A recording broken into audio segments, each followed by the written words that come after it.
সাজেক বা সাজেক ভ্যালি, এক কথায় মেঘের সাথে খেলা করার রাজ্য। খুব সুন্দর এই সাজেকে লুকিয়ে আছে মন জুড়ানো সাজেকের প্রকৃতি। কাছে গেলে এ যেন এক অন্যরকম অনুভূতি, মন ভরার মতো অনেক কিছু এই সাজেকে পেয়েছি আমি। রাজ্য সাজেকে আমি কিভাবে গেলাম এবং কত টাকা লেগেছে সব কিছু জানাবো আপনাদের। সাজেকের আশ্চর্য কিছু বিষয় তুলে ধরবো আপনাদের মাঝে। সেই পর্যন্ত ভিডিওটি না টেনে দেখতে থাকুন এবং আমার চ্যানেলটি সাবস্ক্রাইব করে পাশে থাকুন। বিশ্বের ইতিহাস, ঐতিহ্য ও সংস্কৃতি নিয়ে হাজির হব ইনশাল্লাহ। সাজেকের সবচেয়ে মজার বিষয়টি এখানকার ভিউ, আর এই ভিউ কিভাবে উপভোগ করবেন চলুন জার্নিটা শুরু করা যাক।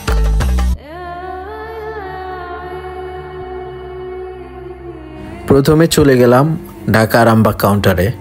এখান থেকে আমার বাসটি ছাড়বে হচ্ছে 11টায়। আমি পৌঁছে গেছি 10:30টায়।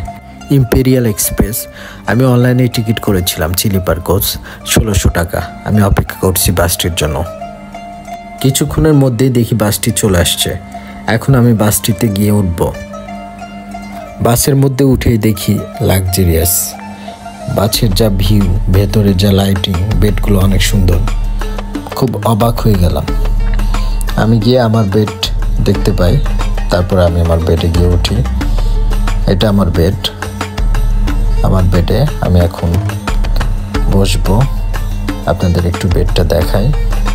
এই যে আমি আমার বেডে উঠলাম, আমার বেডে যাচ্ছি। এটা হচ্ছে আমার সিট বা বেড।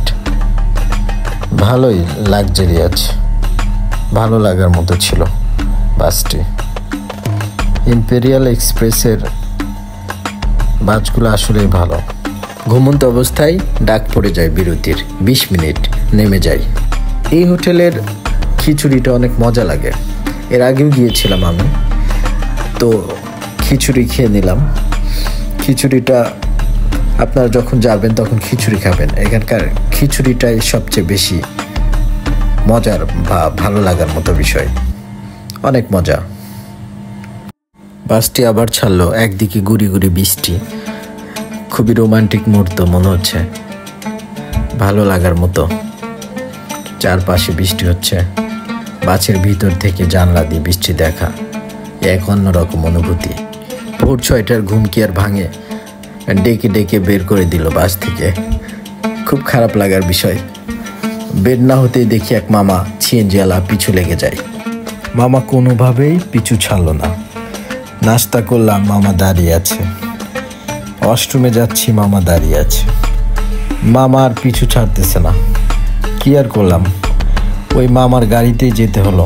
মামাকে 6200 টাকা দিয়ে 2 রাত্রি যাপনের জন্য সিএনজি ভাড়া করে নিলাম এবং এখানে শ্রমিক সমিতি থেকে একটা রিসিপ্ট নিলাম। রিসিপ্টটা নিয়ে জার্নির প্রিপারেশন নিলাম।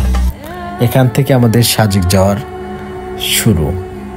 অপেক্ষা করতে না করতেই দেখি মামা সিএনজিটা নিয়ে আসলো এবং আমরা সাজেক যাওয়ার উদ্দেশ্যে রওনা হলাম।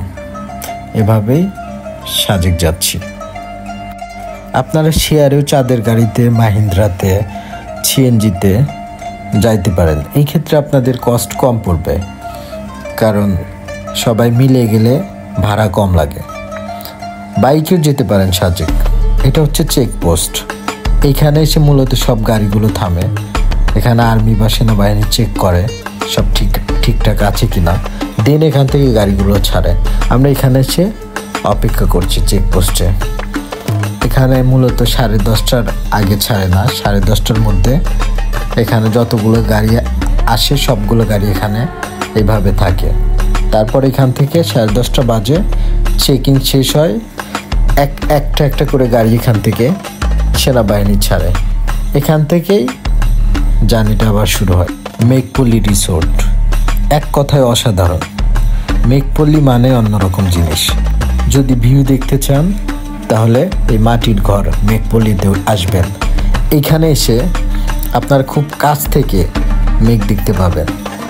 এত সুন্দর করে মেঘপল্লী সাজিয়েছে। সুইমিং পুল, ঘরগুলো মাটির ঘর, ভেতরে তো অন্যরকম। মেঘের রাজ্যে মাটির বাড়ি, এই যেন এক অন্যরকম অনুভূতি। এখানে আসলেই কেমন জানি লাগে। রিসোর্টের ভেতর থেকে বাইরের দৃশ্যটা দেখতে যেমন অসাধারণ, তেমনই মুগ্ধকর। এক কথায় কোথায় এলাম এর প্রশ্নের উত্তর নিজেই জানি না। চারপাশের ভিউ অসাধারণ, এত সুন্দর, মনে হয় মেঘগুলো উকি দিচ্ছে, কাছে নিচ্ছে, কাছে ডাকতেছে। এরকম একটা পরিস্থিতি, মন ভালো হওয়ার মতো একটা বিষয়। সাজেক মানেই মন জুড়ানো এক অনুভূতি। খুব কাছ থেকে দেখছি সাজেক, পাহাড়ের আঁকা বাঁকা মেঘগুলো খুব সুন্দর করে স্তম্ভ হয়ে আছে। মনে হচ্ছে যদি পাখি হতে পারতাম, ওই মেঘের উপরে গিয়ে উঠি, ওই মেঘের উপরে গিয়ে বসি। মেঘপল্লীর এই গাছটা অনেক ভালো লাগার একটা গাছ, অনেক লম্বা। এখানে গিয়ে অনেকেই ছবি টবি ওঠে। ওই যে লাইটগুলো আছে নিচে, লাইটগুলো রাতে জ্বলে আর কি। মূলত লাঞ্চের সময় লাঞ্চ করতে যায়, এদের ঐতিহ্যবাহী খাবার যেটা সবাই খায় আর কি। খাবারগুলো অনেক মজার ছিল আর দামও কম ছিল। এত ভাত মাটির পাতিলে, মাটির হাঁড়িতে, এটা ছাড়াও আরও 2 রকম তরকারি, ভর্তা, সব কিছু মিলে মাত্র 700 টাকা। এদের লাঞ্চটা মানে এতটাই ভালো লাগছে বলে বোঝাতে পারবো না। এদের ভাতই শেষ করা যায় না খেয়ে, এত ভাত দেয়। ডাউলটা তো বলার কোনো ভাষাই নেই, অসাধারণ। এরা সব কিছু কমই রাখে।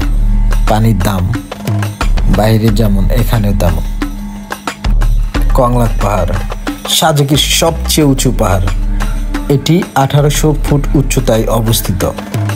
শুরু করলাম উপরে ওঠা, আর কি ওঠা যায় রে ভাই। উঠতে উঠতে উঠতে উঠতে ঘেমে যাচ্ছি, তবুও শেষ হচ্ছে না। এই কংলাক পাহাড়ে ওঠার সময় আপনারা একটু এক পাশে তাকাবেন, হেলিপ্যাড পর্যন্ত দেখতে পাবেন। অনেক ভালো লাগার মতো ভিউ আসে এই কংলাক পাহাড় থেকে। এর বাম পাশে তাকালে মনে হয় যে পড়ে যাচ্ছি নিচে, অনেক গভীরতা এখানে। আপনাদের একটু দেখানোর চেষ্টা করছি। এই যে দেখুন, এটা হচ্ছে একদম নিচুতে।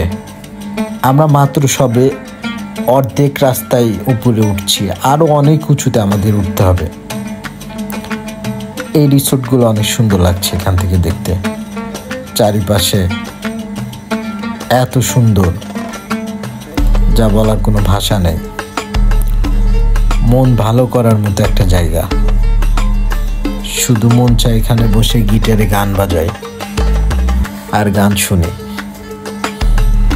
দেখুন আবার উঠতেছি, শেষ হচ্ছে না।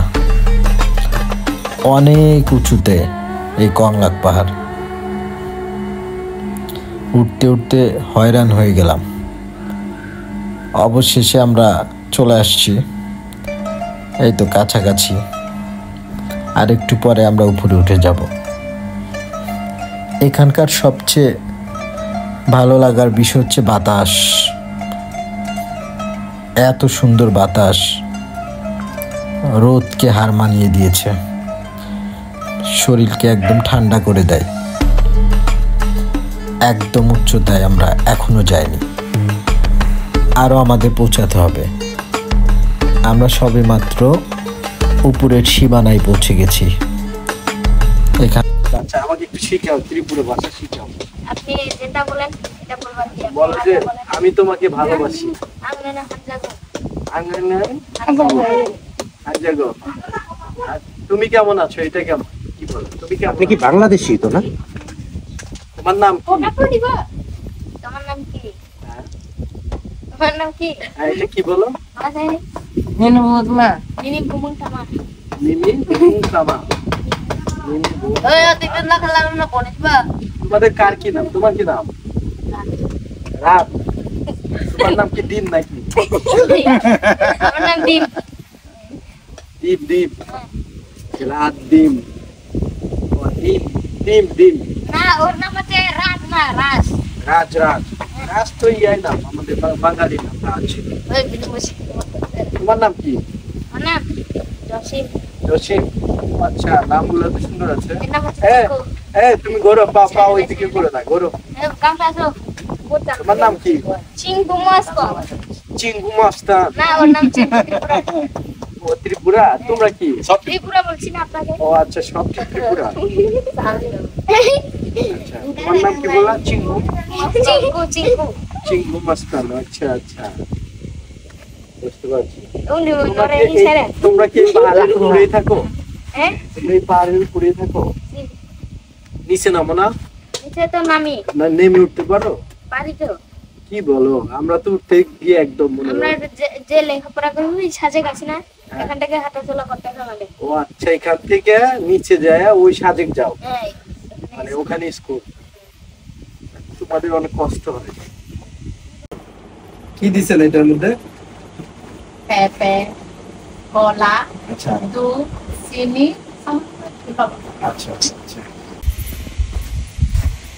আমার দুনিয়াটা তুমি নিয়ে নাও, শুধু একবার ভালোবাসি বলে যাও। আমার দুনিয়াটা তুমি নিয়ে নাও, শুধু একবার ভালোবাসি বলে যাও। চিল তো অনেক করলাম। এই যে একটা জায়গা, এইখানে আসলে মানে কি বলবো, আপনার যখন আসবেন সাজেক এখানে 100% আসবেন। এখানে এত সুন্দর বাতাস, এই জায়গায় বসলে মনে হয় যে কোনো একটা পল্লী গ্রামে বসে আছি। এটা কিন্তু সে একদম কংলাক পাহাড়ের উপরের একদম ভিউ। এখান থেকে একটু নামলেই বটগাছটা, বটগাছে মনে হলো যে বসে একটা কবিতা লিখি। মানে এত ভালো লাগার মতো একটা বিষয় বটগাছটা। সর্বোচ্চ চূড়াই থেকে, সাজেকের এখন সর্বোচ্চ চূড়াই থেকে রাতের খাবার হিসেবে বেছে নিলাম মেঘপল্লী রিসোর্টে কাবাব। আমি নিজে এটা উপস্থাপন করলাম, আমি নিজে এটা পরিবেশন করছি।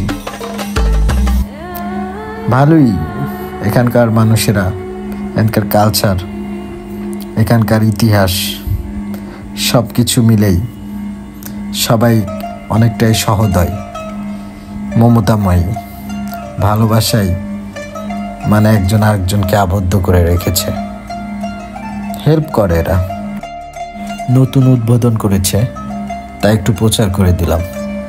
জার্নিটি এভাবেই শেষ হয়ে যায়। খাগড়াছড়ি থেকে ঢাকার উদ্দেশ্যে আবারও ইম্পেরিয়াল এক্সপ্রেস স্লিপার কোচ এই বাসে করে আবার চলে আসি।